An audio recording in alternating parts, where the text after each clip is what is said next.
Good evening, everyone, and welcome to Late Night at North Texas. I'm your host, Sam Craig, and as always, I'm joined by my darling co-host, Andre Williams. Andre, how you feeling tonight? You know, Sam, I'm feeling great, except for those things on the table are like giving me the creeps a little bit. Things. I don't think I follow. The creepy dolls right next to you, Sam. My little guys? Yeah, I guess. I don't care to explain. Well, I mean, if you haven't noticed, Late Night got a brand new budget for season 26, and we've given Studio A a little facelift. Right, with like props from a horror movie set. Well, Andre, I mean, let's not get hostile here. These are my pals, my friends. I've spent a lot of time with them. I mean, they used to sit on my nightstand, and I would read them a story every night. Okay. So why couldn't they stay there? Wow. I mean, after a while, they got sick of Goodnight Moon and started to fight back. I tried to switch things up with Paddington, but, oh, were they jealous of that bear. It was dark. So now they've got a new home at my desk here in the studio. Okay. I'll just ignore them. It's just like they're looking at me, Sam. You can't tell them what to do, Andre. Okay, can I tell you what to do? Because I want to hear the news. Fine. A rafter in Chile experienced a scare while rowing the ocean this week as he was momentarily swallowed by a humpback whale. The rafter later spoke on the incident, stating that he felt very lucky that the whale was a practicing Christian and had read the Old Testament. Well, I'm just glad he didn't read Moby Dick, because that would have been a different story. Would have been a little peg leg. President Donald Trump announced that he would begin selling gold cards as a new pathway to American citizenship visas. I hope they will provide an option for citizens like me who have their overdrawn silver MasterCard. The New York Yankees have officially changed their facial hair policy, now allowing players to have beards. So ladies, if you're on the market for a new gay best friend, I know a team you could support. Go Yankees. Japanese car brand Toyota has just built a city near Mount Fuji where the company and its partners will test mobility. In response, American car brand Tesla has announced they will also be building a city to test efficiency. That's right, the city will have no parking spaces or speed limits, and a self-driving car will be the mayor. I mean, at this point, I'll take a self-driving car, you know. Compared to what we have now? Yeah. Early last month, famous groundhog Punxsutawney Phil saw his own shadow, predicting 6 more weeks of winter in front of a crowd of over 40,000 people. However, I predicted at least 4 more years of winter on January 20th, but I don't see a large crowd lining up to praise me. You know, speaking of that, Punxsutawney Phil, I got a problem with him.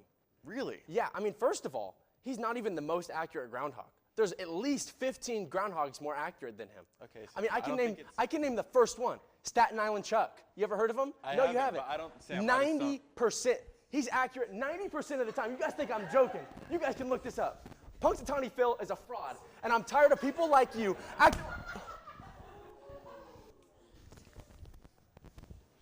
The FIFA World Cup is coming to America in 2026, and several of the matches are going to be held at AT&T Stadium in Arlington. Experts say that our transportation is not ready for all the people coming in from out of the country to watch the game. I find it odd that it's happening over here, considering we don't even have a national football team. Sam, what are you talking about? We have like tons of football teams. Like the Super Bowl just happened. No, that's not what I'm... What? That's football, right. Sam. No, whatever. In Madrid, a goat was struck outside of a window on a 5th-story ledge. Thankfully, firefighters in the area were able to get him down before any harm occurred. Now, an influx of goat right activists continue to rally around the Madrid capital. Seen among them are the likes of Mr. Tumnus Dr. Dillman and LeBron James, who seems to have gotten confused. Chappie, a baby seal, was recently found galumphing around the city of New Haven, Connecticut. The rescue seal pup was reportedly seen close to Yale campus. Clearly, those DEI cuts haven't hit the Ivy Leagues yet. Clearly. The Vatican says that the Pope is in critical condition. While we can't determine how bad it is, our sources noted a vehicle on sale on Facebook Marketplace that looked suspiciously Pope-mobile shaped. Spud Bros potato truck has gained popularity on social media for its popular British cuisine. The jacket potato that consists of baked beans and tuna on top of a baked potato. My thoughts? I'm just glad they record all those people in line so we can identify who's committing these crimes. Balding men are evil. Colombian police has caught a man smuggling packets of cocaine under his toupee. The value of drugs coming out to about 10,000 euros. In other news, Donald Trump has just returned to the United States, hella trippin'. You know what they say, people that are bald, they trade their hair in for power. I mean, think about it. Mr. Clean, Jeff Bezos, Dr. Phil, Dr. Steve Phil, Harvey, they all want to be powerful men. hosts. Yep. Well, folks, we've got a sickening show for you tonight. When we come back, we'll be sitting down with two local drag artists, Diamante and Trisha Delish. So don't go anywhere.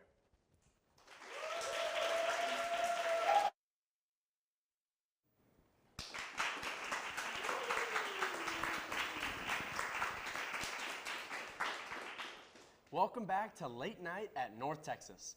Now, we're here with two major DFW queens, Diamante and Trisha Delish. Thank you both for joining us. Thank you for having us. Yeah, we're so excited. Yes. So, I wanted to ask both of you guys, what convinced you guys to get into this art? Go ahead, you go first. Oh, okay. I found a little show called The Stylish on YouTube that had a drag queen named Willem on it. And I became super obsessed with her. I was like, what is this drag? What is everything? And I went and watched Drag Race from there, and I became absolutely obsessed with the culture. And I just one day was like, I'm gonna do that. That's gonna be what I want to do. I have never seen that show, but I didn't know Miss Thing was on it. Yeah. Oh, I see. Yeah, it was one of her early ones. Yeah. Oh my gosh. Yeah. Well, I started because I literally found Drag Race in middle school. And I remember being so confused because I was like, what? Men, women, what? Like, but I'm very glad, like I knew in high school this is what I wanted to do, and I'm like so happy I do it now. It's my job. Wow. So from your first show that you ever did to now, how do you think you've grown and changed? So much. So much. We my God. usually, like when a queen first starts, we call her a baby queen, and usually baby queens look not that great because they're just starting out, you know. So we all have that phase, and oh my gosh, has the improvement been real for sure. Yeah, better makeup, better body, better hair, better performance, everything.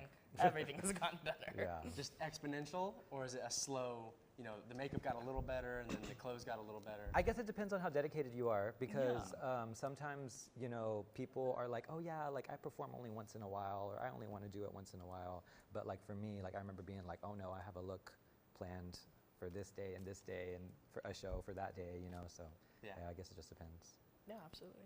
So I want to ask you, Dia, what was one of your favorite shows while on tour with Jimbo's Drag Circus? Yes, so when I was on tour with this company called Murray and Peter Presents, I worked for this famous drag queen named Jimbo, and she is the winner of All Stars 8 of RuPaul's Drag Race. And it was literally the most amazing experience I have ever had in my life. My friend, Austin, he was a part of the crew, and he called me. He was like, hey, we need another crew member. He's like, to go on tour with us, and he was like, we need you like in 2 days, and are you willing to do like over 30 cities with us?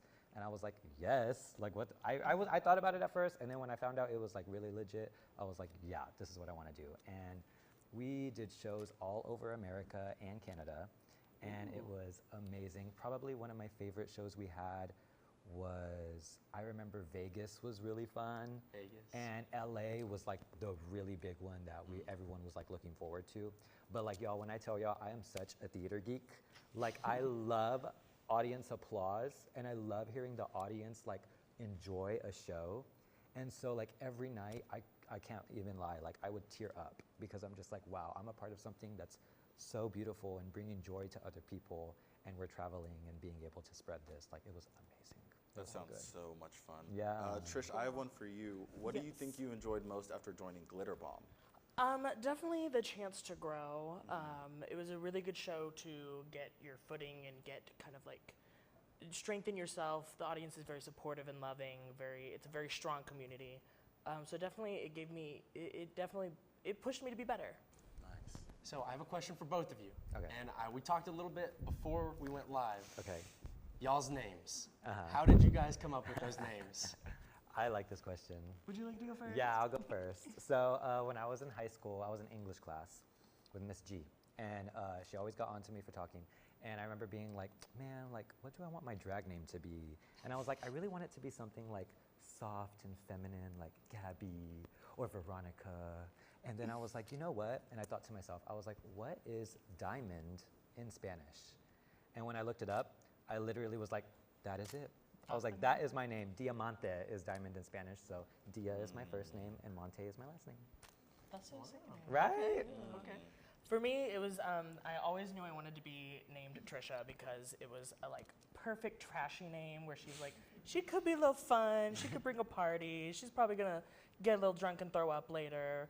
And I just knew that name really encapsulated it. So after that, it was just picking a last name. And I remember I had a big piece of paper and I was doing like those what are the spiderweb brain map things. Oh my gosh. And I was literally just writing words and I was like, something's gonna hit. And I literally wrote down Delish and I was like, that's it, that's the one. And it stuck, it never changed again. Beautiful. Yeah. That's a great process to find a name. Absolutely. Who do you guys look to for inspiration, like celebrity or like drag queen wise? So growing up, and still today, my favorite artist is Lady Gaga. And if you really think about it, Lady Gaga is a drag queen. She literally does drag. You know what I mean? And like the costumes, the hair and the makeup, and like growing up and realizing it, I was just like, it's very inspiring to know that there's people we can look up to that inspire us to commit to this art form and be ourselves, and then also spread love and joy in what we do. So yeah, definitely Lady Gaga is up there for me. Yeah, I would also agree with Lady Gaga. I love very theatrical, like old campy style drag. So just anyone who kind of fit into that realm. I think that's why we're really good friends. Because Absolutely. because we like theater and stuff like that. We're the little theater gang. There is like categories with queens, you know? Absolutely. And there's like the look queens, and there's the runway model queens, and then there's the dancing queens, and then there's the theatrical queens. So like it's crazy because like when you're a pretty, you know, I mean, everyone has different skill sets, but very well-rounded queens can master a lot of different styles like that. So Absolutely. I love that we're sickening. Yeah. So you mentioned that you're a theater kid, Dia. So when did you first find interest in musical theater, and how has it impacted you as an entertainer? So story time. When I was in the 3rd grade, I couldn't even tell you what the play was, but it was a Christmas play, and I know I played the elf Mistletoe, and I had a really funny line where I like had Mr. Potato Head, and I literally just remember being like, oh yeah, Mr. Potato Head, and like everybody laughed. And the way it made me feel when everybody had laughed at that joke, I was just like, okay, well, this is what I will be this chasing is, this high for this the rest is of my yes, life. like this is I like this, you know. So yeah, that's my little starting out story for theater. I like it. I like it. Well, Trish, I know you founded a clothing company Yes. called Delicious Customs. Yes. What's been your favorite outfit that you've made? For me, my favorite outfit, so I make my own drag as well as drag for all sorts of performers. I've also made people like party outfits and stuff. But my favorite thing I've ever made overall was definitely a dress made out of 40 of my own face. I literally did 10 life casts of my own head, like literally like with the bandage and everything. Filled it with latex and sewed it all together and made this gown that literally just was plastered with my face all over it. And I painted them, I gave them little lashes and everything. It was so cute. So definitely that for me. For other people, definitely I've gotten to make a lot of outfits for some of the big queens in Dallas, like Kylie O'Hara-Fatal and like Bleach, and they have given me lots of opportunities. So a lot of the things I've made for them end up being my favorites because they're just super cool. I have a couple of Trisha Delish customs as well, outfits. Oh. I might have You to know? get something. Now you're forgetting that you made me stuff. I did forget. That's funny. So I have a question for both of y'all, because I know personally when I was starting off here, I would get really bad stage fright. Have y'all ever gotten stage fright? And if you have, how have you kind of dealt with that? Yeah, I still get stage fright. Every time right before I go on stage, my heart is beating. I gotta pee. I start sweating. So like, I mean, I feel like once I get on stage, it definitely just goes away. And I think the persona of Dia is very powerful to me, and she makes me feel powerful. So every time I see other people having a good time watching me, I'm just so comfortable. I get automatically comfortable. It's great. Just in the zone. Yeah. And you exactly. can see that from the outside on you, like at shows. Like there's just such a different vibe right before you step on. That's why I love It having is, shows. you're so Because you right. get like so like, right as you're like about to perform, and it's just that energy and that lock in. Yeah. It's wonderful. Oh my gosh, thank you. This Yeah. positivity is sickening. Yeah, it is. learning, Sickening. Yeah, I'm picking it up. Vocab word of the day. What about you, Trisha? I still also get stage fright every single time. You just kind of learn to deal with it more and handle it better. It never really stops. You just get used to it and you use it to fuel you and you use it to push you to. If you're getting that afraid, you're clearly passionate about it. So you just got to use it to push you further. Yeah. I like that. Now, I know you guys are, or have both performed at the UPC drag show. Yes. So when I did the UPC show, I couldn't tell you what the year was, but I remember we had a group number and it was The Greatest Showman. And when I tell you, when we were doing that group number, me and the other performers, you could barely hear the music from how loud the crowd was in one of the ballrooms in the Union. And it was like, I just remember feeling so amazing and powerful. And I knew I had a lot of friends in the audience. I even had some professors that were there to watch me, my dance professors. So when it came time to do my solo number, I had did Sparkling Diamond from Moulin Rouge, if anyone knows that. And it was one of the first biggest shows I ever did. So the reaction I got from the crowd was so fantastic and wonderful. It was amazing. Yeah. Definitely that when the crowd screams and it's a crowd that big, it instantly fuels you. But I was definitely scared the moment I walked out and saw how big that crowd was. Well, as soon as the number started though, like you get into it, you feel it, you love it, and you work it. Yeah. All right, thank you guys so much for coming out, and I believe you guys have a show tonight. Yes. We will be at Sue Ellen's tonight at 9:30. There is a competition that me and Trish actually were both in at one time called The Queer Off, and it is drag race style with eliminations every week, going up until the top 4. So right now, I think they're on season. You said season 8. If not 8, 7. Season 7 or 8, One I of don't the know. two. But yeah, and there's a theme tonight too. It's heroes versus villains. Oh, I didn't even Heroes know. versus villains. Yeah. Okay. Well, let's give a round of applause for these queens. Yay! Thank you guys so much. Thank you, guys.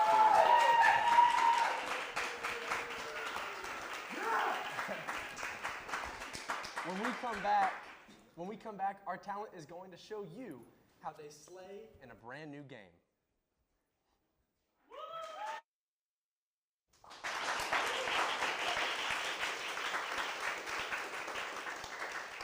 Welcome back to Late Night at North Texas. We're so glad you joined us tonight as we're about to have Late Night's first official serve-off. Serve off. That's right, Andre. Serve-off. Here we have all of these fabulous fashions, and our talent will have 30 seconds to create an outfit out of our closet. Then, they must serve. Sam and I, joined by our lovely guest judges, will then score each of our contestants on their performance and decide who is the most fierce. You ready for this, Andre? Sam, I was born for this. All right, contestants, time to serve.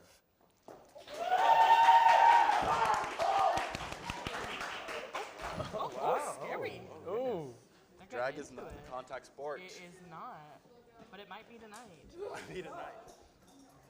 We got a whole bunch of different strategies There's here. a lot of passion that I'm Yeah. Oh wait, Okay, I like I'm that. seeing belt. some color stories. Okay. I'm seeing, I don't know what I'm seeing. I'm seeing a lot of confusion and a lot of grabbing. I'm Honestly, confused I think too. that makes so- the best drag. Yeah. Absolutely. I see some there- fur. There's gonna be some. I really see some interesting fur looks and she tonight. dropped the fur. Oh, a wig. Oh, no wig. Oh, it looks like. Time!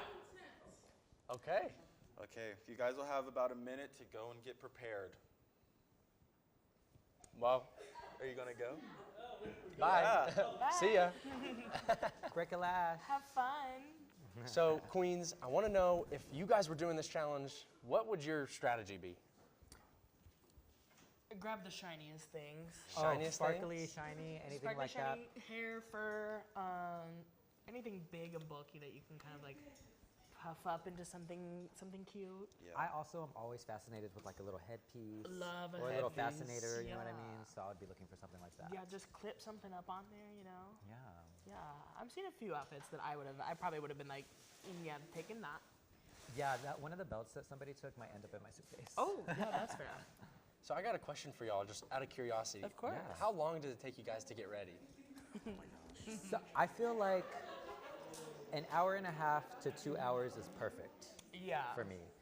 Well, are you talking just makeup, or is that how long you get dressed and everything too? I think just makeup, an Okay. hour and a half is really good. Yeah, for me, I do an hour and a half to 2 hours for makeup. I always give myself an hour before to like shave and shower and clean or Yeah, whatever. yeah. See, I don't do that, and that's why I Oh. always run late. Yep, that'll do And then it. I have to was like fun. get ready in like an hour, and I can do it, but I would rather not. But we always regret it. We're always.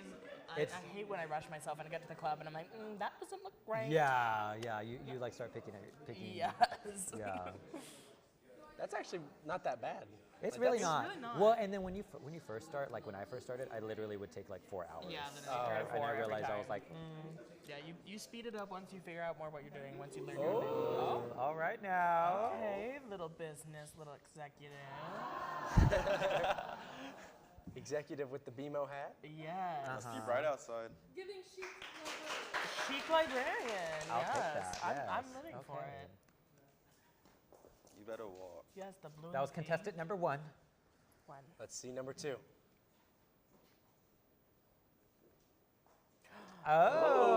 Oh, all right now. A little Okay. goth That's a cute Russian moment. Yeah, it's Yes. cold out Yeah, here. love it.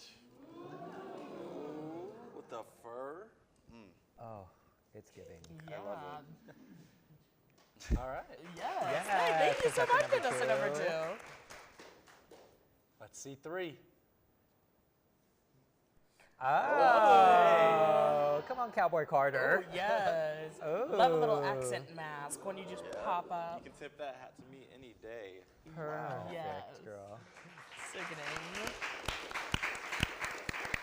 Let's see 4. Okay, great. Nacho Libre, is that you? No, I think it might be. Oh my. Oh, he got the swish swish pants on. Yes, he does. Wow. Yes. Yes. I know that is right. All right, Queens, Andre, I think we need to talk. Okay, yes. Yeah, just a second.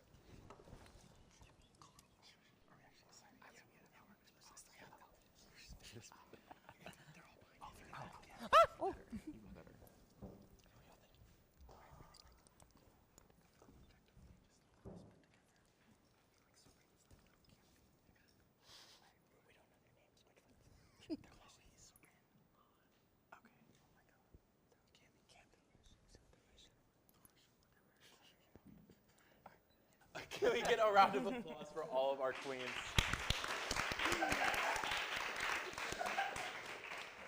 Now it's time for our big one.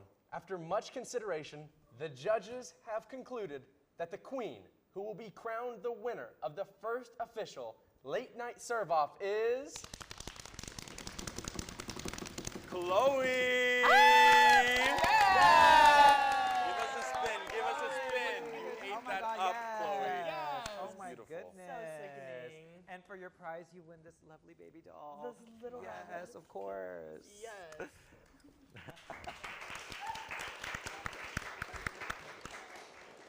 Now don't go anywhere. When we come back, we'll get a glimpse into how our talent has been swirling around here at Late Night at North Texas.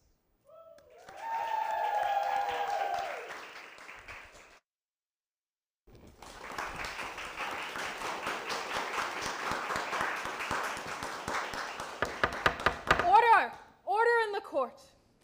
We are gathered here today to determine the case of Mr. Sarin Manali's scooter crimes against kind Americans. Prosecutor, please state your case. We're gathered here on this sad, sad day to find a man guilty. Guilty of the highest degree. Breaking the law by not breaking.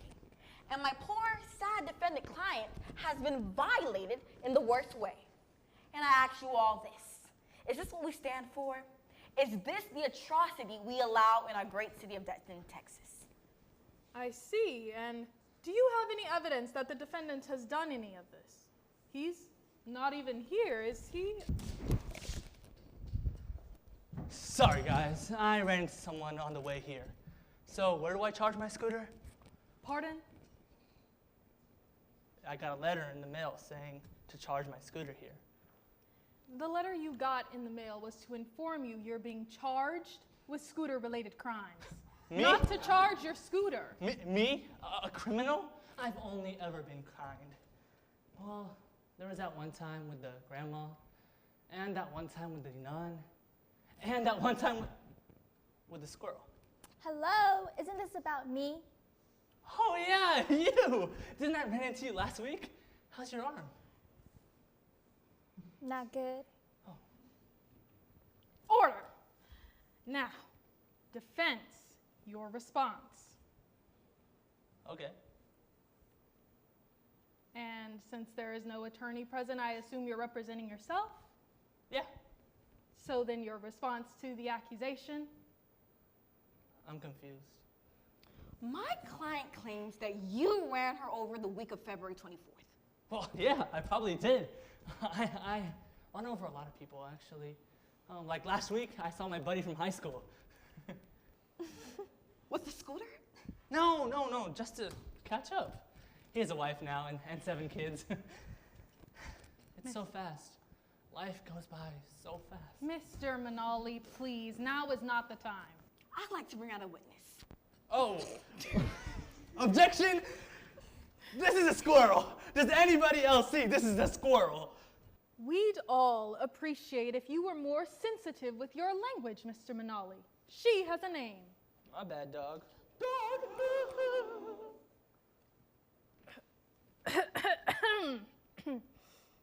Will the witness please state your case?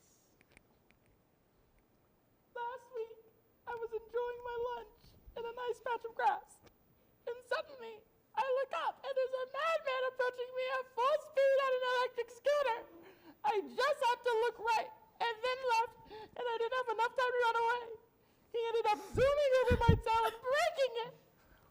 Squirrels are not doctors, you know. My tail is tainted forever.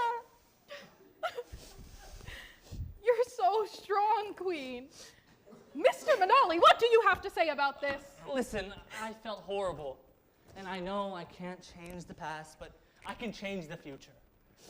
I swear to you, I will never run over another squirrel ever again. I'd like to bring out a second witness.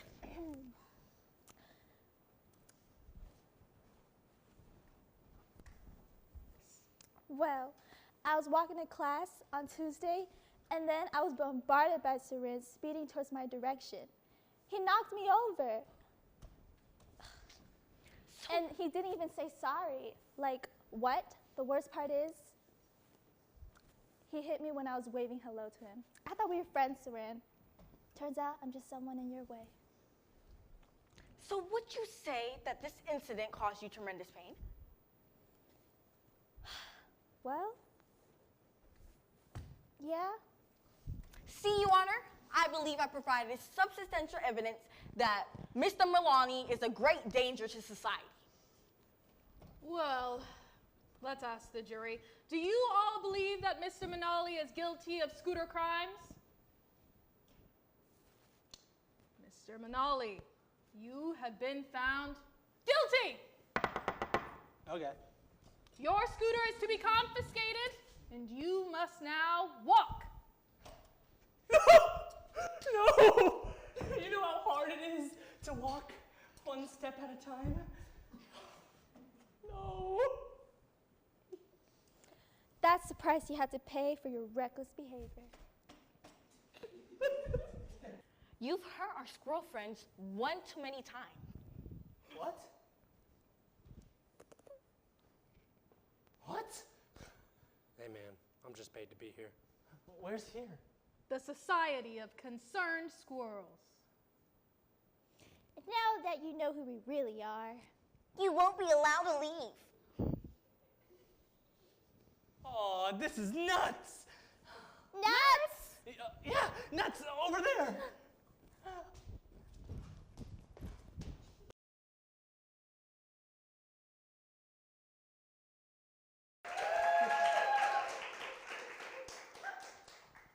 Well, that brings us to an end for this episode of Late Night at North Texas. We'd like to give it up for our incredible guests tonight, Diamante and Trisha Delish. We'd also like to thank our wickedly talented cast, Chloe Marshall, Han Nguyen, Cami Askew, and Sarin Manali. Let's also give a hand to our crew, who do all the work while we have all the fun. We couldn't do it without them. And thank you to our audience here in the studio and at home. Thanks for laughing along with us tonight.